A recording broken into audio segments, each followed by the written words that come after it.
안녕하세요, 마스터즈로입니다. 제가 예전부터 추리물이나 미스터리 매니아기도 하고 또 심리학 쪽에도 관심이 있어서 몇 년 전에 심리 분석사, 심리 상담사, 민간 자격증도 따서 가지고 있는데요.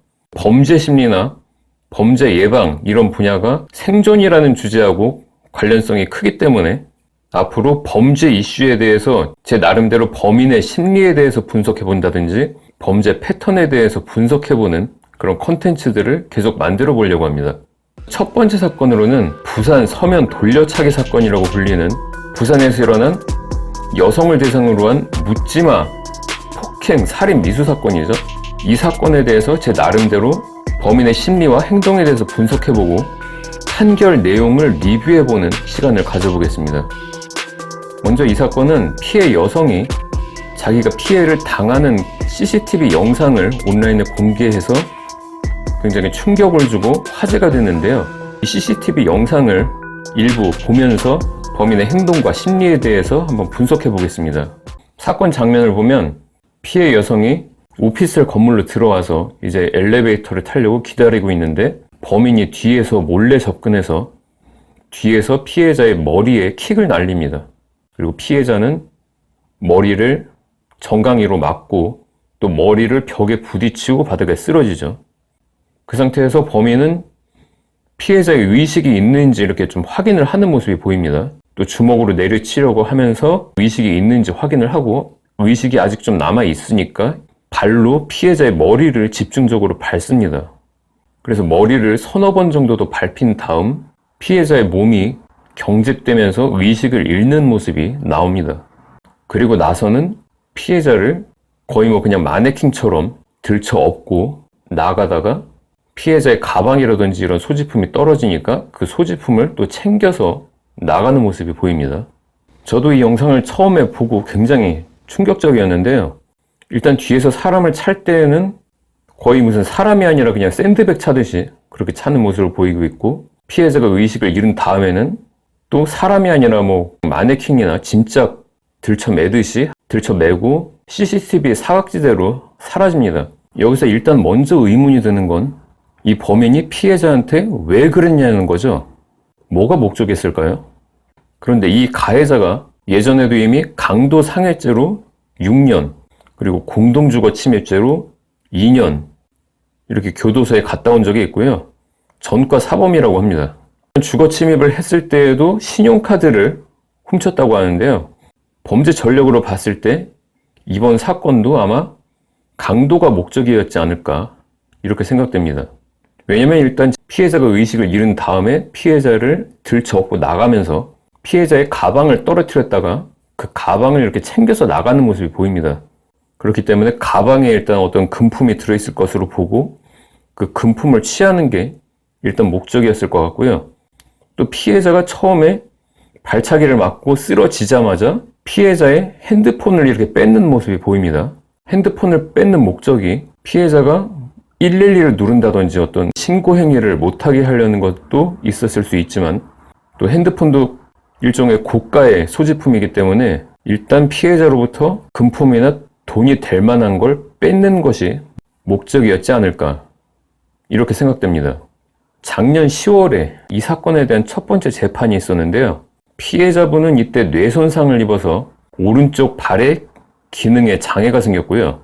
검찰 측에서 범인에 대해서 살인 미수죄를 적용했고 법원에서 이걸 받아들여서 살인 미수죄에 대해서 유죄를 선고했습니다. 그런데 이제 범인 측에서는 국선 변호사를 통해서 본인은 살인의 고의가 없었고 당시에 술을 많이 마셔서 심신미약 상태였다고 주장하면서 형이 과하다고 항소를 한 상태입니다. 검찰 측에서는 반대로 형이 약하다고 해서 또 항소를 한 상태입니다. 가해자는 경호회사에서 일한 적도 있다고 하는데요. 피해자를 가격할 때 차는 자세나 이런 걸 보면 격투기 같은 걸 어느 정도 익힌 것 같습니다. 뉴스 기사에서는 돌려차기라고 표현했지만 차는 자세나 동작으로 보면 킥복싱이나 MMA의 하이킥, 헤드킥이라고 봐야 될 것 같습니다.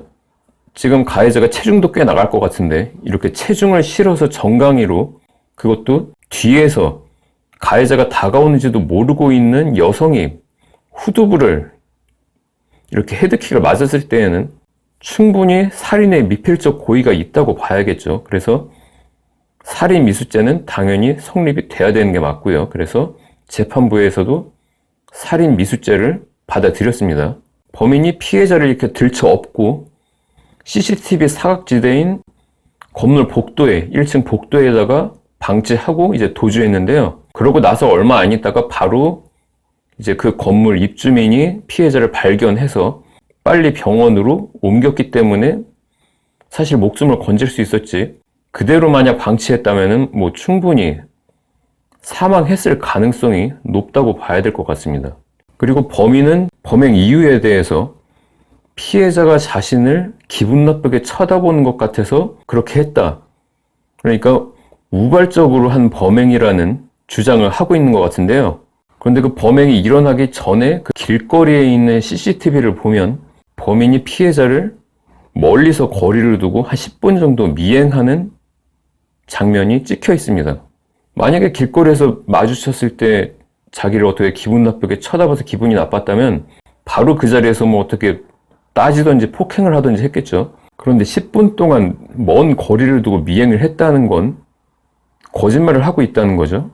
그리고 언제부터 이런 범행을 계획했는지는 몰라도 어느 정도 계획을 가지고 한 범행이라고 봐야 될 것 같습니다. 그래서 다행히 재판부에서 가해자가 주장하는 어떤 우발적 범행이었다, 그리고 심신미약이었다, 이거는 다 기각이 됐고요. 검찰 측에서 적용한 살인미수죄는 받아들여서 살인미수 유죄가 나왔습니다. 그런데 문제는 지금 1심에서 형량이 12년이 나왔습니다. 이 사건의 형량이 12년이라는 거에 대해서 여러분은 어떻게 생각하시나요? 제가 봤을 때는 만약에 우발적으로 이루어진 범행이고 범인이 초범이었다, 그러면 12년 정도가 적당할 수도 있겠죠. 그런데 이 사건 같은 경우는 이미 범인이 폭행 강도 전과가 여러 건 있고, 이번 사건 같은 경우는 강도를 목적으로 하면서 일단 피해자의 의식을 잃게 한 다음 강도를 하겠다, 이런 어떤 목적의식이 분명히 보이고, 피해자를 생명체가 아니라 거의 그냥 샌드백이나 더미 다루듯이 이렇게 가격하고 들쳐매서 이동시키고, 이런 모습들을 보면 이미 강도를 주종목으로 하는 어떤 범죄자로서 범행의 잔혹성이 더 높아지고 범행 수법이 뭔가 진화하고 있다, 이렇게 봐야 되지 않을까 생각되고요. 또 재범 가능성이 굉장히 높다는 점에서 좀 더 강한 처벌이, 더 높은 형량이 필요하지 않나, 이렇게 생각됩니다. 제가 이 사건의 판결문을 봤는데요. 법원 홈페이지에 들어가면은 재판이 끝난 판결은 다 판결문이 공개가 되어 있습니다. 그래서 부산지방법원 사이트에 가서 조회를 해보니까 이 판결문을 볼 수가 있었습니다. 그런데 판결문에서 보면 가해자가 이번에 검거되고 나서 받은 사이코패스 검사에서도 굉장히 높은 점수가 나왔고, 재범 위험성에 대한 테스트도 있는데 거기서도 굉장히 높은 점수가 나왔다, 이걸 재판부가 인식을 하고 판결을 내렸습니다. 그런데 형량이 12년이다. 이거는 제가 봤을 때에는 그 판결 내용과 형량이 좀 일치하지 않는다, 앞뒤가 맞지 않는다, 좀 이렇게 생각됩니다. 왜냐면 가해자가 사이코패스 성향이 있고 재범 위험성이 높게 나왔다면, 이걸 인식을 한다면 가해자가 이번 사건과 같은 내용의 어떤 범죄를 저지르기 힘들 때까지는 범인을 사회로부터 격리해야 되지 않을까요? 범인이 지금 31살이라는데 12년을 복역하고 나와도 43살밖에 안 됩니다. 그러면 오히려 그 12년이라는 기간 동안 교도소 안에서 재소자들과의 어떤 교류를 통해서 범죄에 대한 지식을 더 키워서 오히려 더 진화된 방법으로 또 다른 범죄를 일으킬 가능성이 굉장히 높다고 봐야 되는데요. 그래서 이번 판결을 어떤 대화 형식으로 표현하자면, 너 이거 살인미수야, 그리고 너 사이코패스고 재범 가능성도 높아, 그런데 12년 뒤에 내보내줄게, 나와서 재범하면 안 돼, 약속해줘, 뭐 이런 것과 비슷하다고 생각됩니다. 그래서 제가 외국에서는 이것과 비슷한 사건에서 가해자에게 몇 년 정도가 선고됐는지 좀 찾아봤는데요. 2020년에 미국 노팅햄에서 32살 남성이 58세 여성을 집 문 앞에서 강도 목적으로 먼저 주먹으로 폭행하고 여성이 쓰러지자 머리를 축구공 차듯이 찬 사건이 있었는데요. 이 사건의 가해자는 종신형을 선고받았습니다.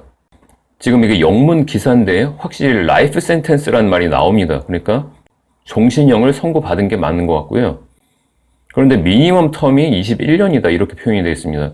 제가 알기로 무기징역과 종신형은 다른 걸로 알고 있는데요. 무기징역은 수용 태도나 이런 거에 따라서 가석방 가능성이 좀 있는 게 무기징역이고, 종신형은 무조건 죽을 때까지 복역하는 게 종신형이라고 알고 있는데요. 조금 헷갈리는 건 이 기사에서 라이프 센텐스라는 단어는 분명히 나왔는데 미니멈 텀이 21years라고 최소 기간이 21년이라고 이렇게 되어 있습니다. 어쨌든 최소한 21년은 가석방이 안 되는 종신형이 맞는 것 같습니다. 그리고 제목은 Attempted Murder, 살인미수고요. 여기서 가해자에 대한 어떤 전과에 대한 언급은 없고요. 이 사건의 판사는 공격 방법의 잔혹함 때문에 이 사건의 가해자는 타인에 대한 위험이 될 수밖에 없다는 것을 종신형 선고의 이유로 설명했다고 합니다. 또 작년에는 브라질에서 축구 경기 중에 선수가 심판을 판정에 불만을 품고 폭행을 하고 또 머리를 축구공처럼 찬 사건이 있었는데요. 이 사건에서도 이 선수에 대한 어떤 전과에 대한 언급은 없고요. 그런데 이 사건으로 살인미수죄를 적용받아서 30년형이 예상된다고 이렇게 기사에 나와 있습니다. 그러니까 외국에서도 이렇게 사람 머리를 집중적으로 축구공 차듯이 차는 이런 행위는 당연히 살인미수로 판결이 나온 것 같고요. 그런데 형에 있어서 외국에서는 30년 아니면 종신형 이렇게 선고되는 걸 볼 수 있습니다. 사실 우리나라가 외국하고 비교해보면 강력범죄에 대해서 굉장히 형량이 관대한 편이라는 걸 알 수 있습니다. 그리고 최근에 와서야 조금씩 달라지는 분위기가 있지만 아직까지도 어떤 주치 감경이나 나이가 어리다는 이유로 범죄를 면제해주는 촉법 문제도 있고요. 부산 서면 돌려차기 사건 같은 경우도 가해자가 주장한 심신미약이라든지 우발적 범행 이런 건 다 기각됐고 판결문에 나와 있는 대로 가해자의 사이코패스 성향이나 높은 재범 가능성도 고려가 됐다면 가해자가 같은 범행을 다시 하기 어려울 때까지는 사회로부터 격리시킬 수 있는, 예를 들어서 가해자가 한 70살이 돼서 사회로 다시 나온다. 그러면 또 그렇게 묻지마 폭행으로 헤드킥을 하기는 어렵겠죠. 지금 이 범인의 형량을 늘리려면 어떤 여죄를 추가한다면 가능할 수도 있을 것 같은데요. 실제로 피해자분이 발견됐을 때 옷이 좀 벗겨져 있었다고 합니다. 만약에 여기다가 성범죄 같은 게 하나가 더 추가가 된다면 좀 형량이 늘어날 수도 있는데 성범죄에 대한 증거가 부족한 것 같아서 사실 좀 어려워 보입니다. 또 범죄자의 어떤 신상 정보 공개에 대한 부분도 좀 아쉬운데요. 강도 폭행 전과가 있는 가해자가 경호회사에서 일했다는 게 굉장히 아이러니합니다. 이런 범죄의 피해자가 되지 않기 위해서는 우리가 범죄에 대한 경각심을 갖는 것도 필요하겠지만 강력범죄 범죄자들에 대한 형량을 높이고 신상 정보를 공개할 수 있는 시스템이 필요할 것 같습니다. 이 사건에 대한 재판이 앞으로 어떻게 진행되는지 저도 관심을 가지고 지켜볼 생각이고요. 앞으로 심리학이나 범죄 심리에 대해서 계속 공부하면서 계속해서 이런 범죄 심리 관련 콘텐츠들도 열심히 만들어 보겠습니다. 오늘 콘텐츠가 도움이 되셨다면 좋아요, 구독 잊지 마시고요. 저는 다음에 더 좋은 콘텐츠로 찾아뵙겠습니다. 감사합니다.